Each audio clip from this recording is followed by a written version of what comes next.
गुरुर्ब्रह्मा गुरुर्विष्णु गुरुर्देवो महेश्वरा गुरुर्साक्षात् परब्रह्म तस्मै श्री गुरुवे नमः। भक्ति भक्त भगवंत गुरु चतुर नाम बपुएक, तिनके पद बंधन किए नासै विघ्न अनेक।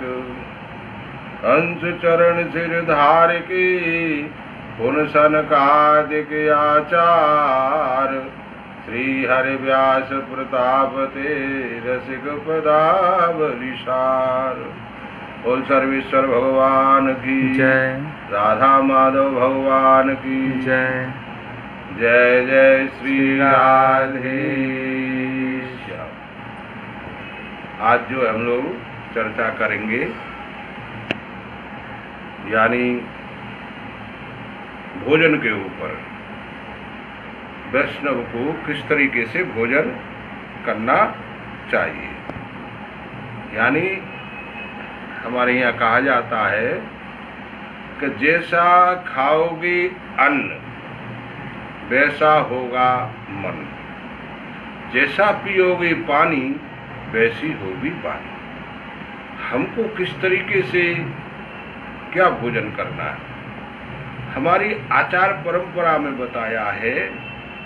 हमेशा वैष्णव को, साधु को, भक्त को शुद्ध और सात्विक भोजन करना चाहिए।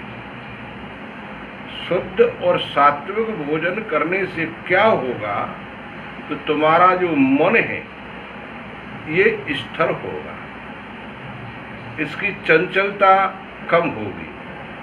क्योंकि जब शुद्ध हम भोजन करेंगे तो उसके अंदर जो भीतर की जो चीज है, जैसे हमारे महात्मा कहते हैं एक दोहा में, रूखी सूखी खात है, यानी रूखी सूखी खात है तिने सतावे काम, और दूध मलाई खात है तिनकी जाने राम।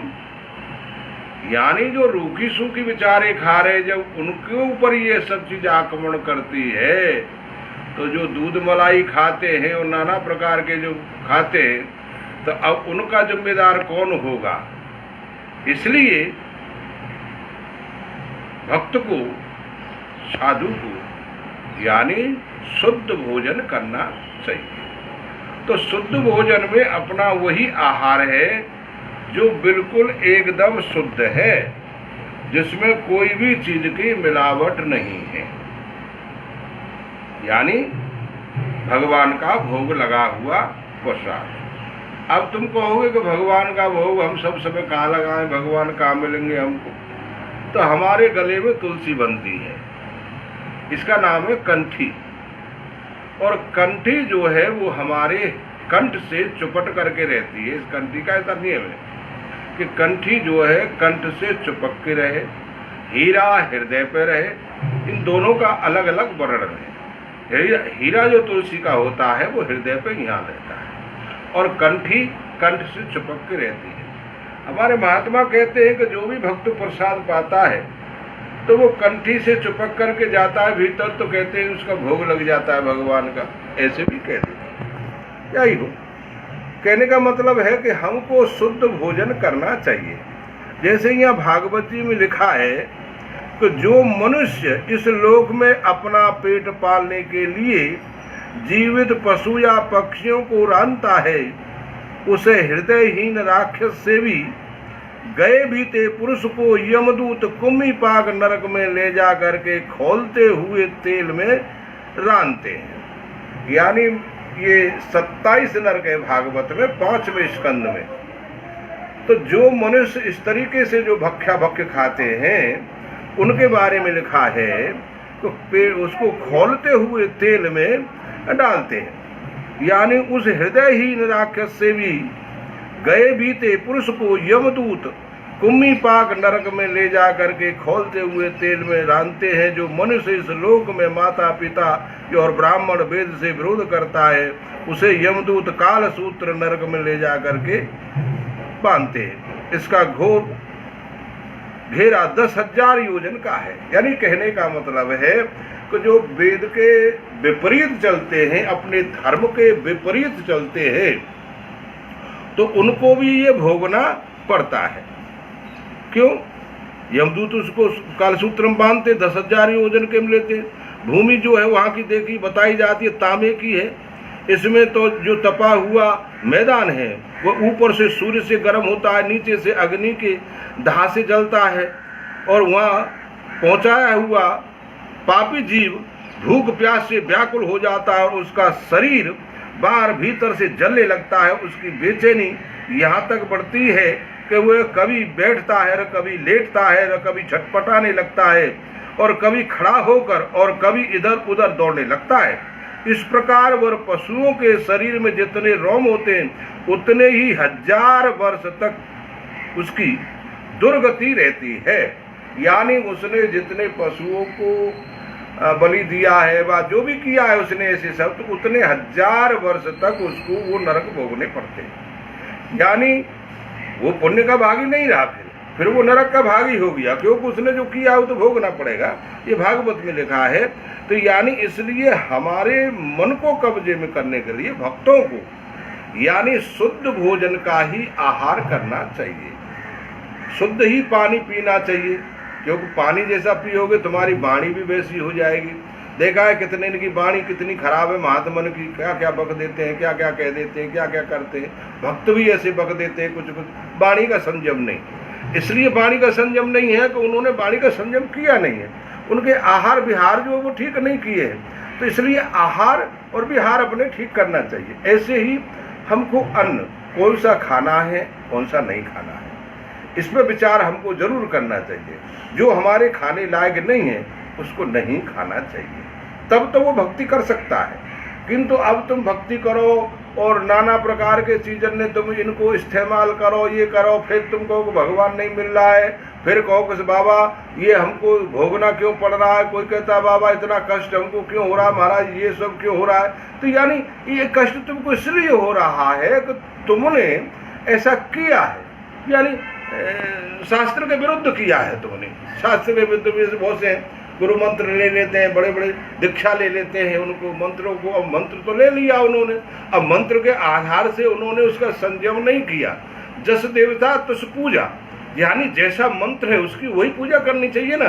जैसे बहुत से शक्ति मंत्र लेते हैं और कोई मंत्र लेते हैं, वहाँ बलि देते हैं, वो उनकी उपासना करते हैं, तो उनको वही में ही वो सिद्धि प्राप्त होती है।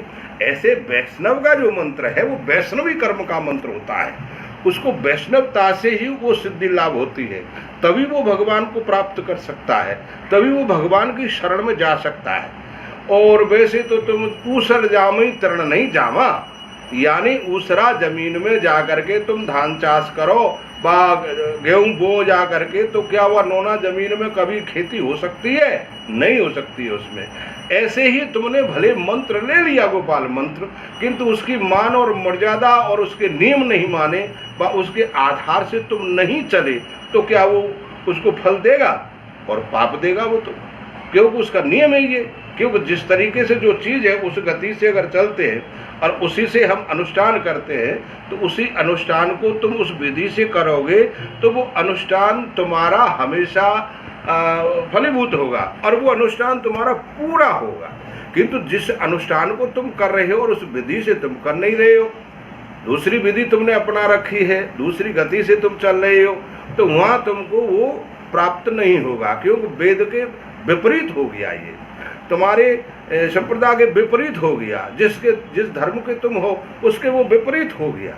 इसलिए उसी आधार से तुमको चलना चाहिए। जैसे हमारे यहाँ गोपाल मंत्र है, तो गोपाल मंत्र का हमारे यहाँ बड़ी निष्ठा और भक्ति से इसको जप किया जाता है। इसका नाम है मंत्र राज, यानी हम राजा भी कैसे मंत्रों का। इसका हमारे जितने भी महापुरुष हुए तो सतयुग से चला आ रहा है, ये आज का मंत्र नहीं है। तो अब कोई कहे कि बाबा हमारा ये मंत्र सिद्ध नहीं होता है, बा हमारे को ये इसकी कोई अनुभूति नहीं होती है, तो पहले सबसे पहले तुम अपने को सुधारो, बा अपने विचारन को बल दो, अपने शुद्ध उस पे आओ। तो जब तुम शुद्धता पे आ जाओगे, आहार विहार पे आ जाओगे, तुम्हारे संयम नियम सही हो जाएंगे, तब जा करके ये तुम्हारे भीतर में प्रकाश करेगा। मंत्र जाप मम दृढ़ विश्वासा पंचम भक्त जो वेद प्रकाशा। अब उस मंत्र का तुम जब निष्ठा से जप करोगे, शुद्धता से जप करोगे, तो वो तुम्हारे भीतर में और प्रकाश कर देगा, तुमको अनुभव दिला देगा कि हाँ मैं मंत्र जप करता हूँ, उसका प्रभाव मेरे को मिल रहा है। और जब उस गति से तुम नहीं करोगे, कुछ नहीं करोगे, और तुम यही कहोगे कि नहीं मैं तो जप कर रहा हूँ और ये कर रहा हूँ, और किंतु उन्होंने अपने आहार विहार या शुद्धता का कोई विचार नहीं किया है, कोई कुछ नहीं किया है, और फिर वो जप करता है, सब करता है, ठीक है, वो तो ऐसा हो जाता है कि जैसे आप जो है किसी छाई में जा करके, भस्म में जा करके हवन कर रहे हो, अग्नि में न करके बस उसमें हवन कर रहे हो तो ये ऐसा हो जाता है। तो इसलिए मैं उनसे कह रहा हूँ, मेरे से आकर के पूछते बाबा हमको इतने बार इतने दिन जप करते हो गए बा, इतने ये कर दे। नहीं भैया, इस तरीके से तुमको वो प्राप्त नहीं होगा, तुमको विधि से प्राप्त होगा। पहले अपने को कंट्रोल करना होगा, सब इंद्रियों को दमन करना होगा, सब चीज पे तुमको विजय प्राप्त करनी होगी, तब जा करके वो मंत्र तुम्हारे लिए सबसे ज्यादा फलदायक होगा और तुमको श्री कृष्ण से मिलाएगा, कृष्ण के दर्शन कराएगा वो मंत्र। क्योंकि गोपाल मंत्र राज है ये तुमको जितना जप करोगे, निष्ठा से करोगे, शुद्धता से करोगे, आचार विचार से करोगे। क्यों कि सबसे पहले तो तुमको आचार विचार अपने खाने पे कंट्रोल करना होगा। मैंने पहले बताया, इसको खाना है, इसको नहीं खाना है, इसको खाना है, इसको नहीं खाना है, ऐसे पानी है, इसको पीना है, इसको नहीं पीना है, इसको पीना है, इसको नहीं पीना है। मैंने बहुत सी चीजें हैं हमारी, हमको इस रास्ता से नहीं जाना है, हमको वो रास्ता से नहीं जाना है। क्योंकि भगवान श्री कृष्ण ने गीता में यही कहा है कि हे अर्जुन, तू मेरी तरफ मत देख, मैं जो कर रहा हूं तू उसको करने की कोशिश मत कर, मैं जो कह रहा हूं तू उसको कर। ऐसे ही हमारी भागवत जी हमको ये बता रही है, मैंने भागवत से ही आपको बताया है, पंचम स्कंद से ये सब, क्योंकि हमारी भागवत जी हमको जो बता रही है ये हमारे करने के कर्म है। तो इसलिए हमको इन्हीं कर्मों को करना चाहिए। और इस तरीके से हम अगर अपने मंत्र राज का जप करते हैं और आगे बढ़ते हैं तो हमको भगवान के दर्शन जरूर होंगे और भगवान हमारे ऊपर कृपा जरूर करेंगे। एक न एक दिन हम जरूर सक्सेस होंगे। कब? जब ही होंगे कि जब हम अपने आहार को विहार को अच्छी तरह से संभाल लेंगे, सब चीज को, सब इंद्रियों को दमन कर लेंगे, तब जा करके हम भगवान की शरण में जाएंगे। इस तरीके से हमको आगे बढ़ना चाहिए। अभी 6 महीना कुछ जप कर लिया, 5 महीना कोई जप कर लिया, 5 महीना किसी के चेला बन गए, 5 महीना दुर्गा के चेला बन गए, 6 महीना काली के चेला बन गए, 8 महीना कृष्ण के भगत बन गए, 10 महीना भगवान राम के बन गए, और फिर 8 महीना जाके शिव जी के बन गए। तो भैया ऐसे भगवान तुम्हें कैसे मिल जाएगा? भगवान तो कोई भी चीज है, एक ही जगह पे निष्ठा से तुम चलते रहो, अपने गुरु के वचन को मान करके उसका जप करो, उस निष्ठा पे रहो, आहार विहार पे रहो, शुद्धता पे रहो, तो तुमको एक न एक दिन जरूर भगवान प्राप्त होते। ये हमारे यहाँ कहता है कि एक न एक दिन जरूर वो सक्सेस होता है। किंतु इस तरीके से कभी कुछ कभी कुछ कभी कुछ करने से भगवान की कृपा नहीं होती है फिर, क्योंकि वो तो बहती गंगा में बह रहा है, इधर उधर में चल रहा है, जीवन में ज्वार भाटा आ रहे हैं उसके, तो ज्वार भाटा जीवन में आने से कभी भगवान की नहीं। भगवान की भक्ति तो स्थिरता से होती है, शुद्धता से होती है, विचार से होती है, शुद्धता से। इसलिए भगवान की भक्ति करने के लिए जो गोपाल मंत्र है उसको निष्ठा से जपे, निष्ठा से माने, निष्ठा से चले, तब जा करके गोपाल मंत्र तुम्हारे लिए कुछ न कुछ कर सकता है। और जो निष्ठा से नहीं करोगे, तुमने मंत्र ले लिया है, कोई मान मर्यादा नहीं मानने, बहुत से मानते नहीं है, ये है वो है, दुनिया भर का करते हैं, फिर कहते हैं कि हमने ये किया नहीं, हमको ये नहीं मिला, कि वो हमने को नहीं मिला। भैया ऐसे नहीं मिलता है ये सब, ये तो निष्ठा से मिलता है। अब बताओ महात्मा कितनी कितनी निष्ठा करते हैं, कितनी कितनी तपस्या करते हैं, जब जा करके कहीं इनके भगवान के दर्शन होते हैं उनको। अब तुम बताओ, दोनों चीजें ले रहे, उधर में भी खींच रहे और इधर में भी खींच रहे, तो बताओ ऐसे कैसे हो जाएगा? ऐसा नहीं हो सकता है।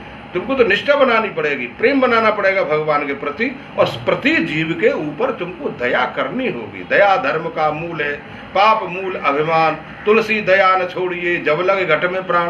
प्रति जीवों के ऊपर तुम दया करोगे जब ही तो तुम्हारा कल्याण होगा, अन्य तो ऐसे कल्याण नहीं हो सकता है। तो इसलिए मेरा विचार यही है कि अपने आहार को और विहार को संभालें, यानी भोजन को संभालें, हमको कौन सा भोजन करना है, कौन सा नहीं करना है, कैसा पानी पीना है, कैसा नहीं पीना है, ये अपने ऊपर है। तुम जिनको संभालोगे, ये तुम्हारा विषय, मेरा विषय नहीं है।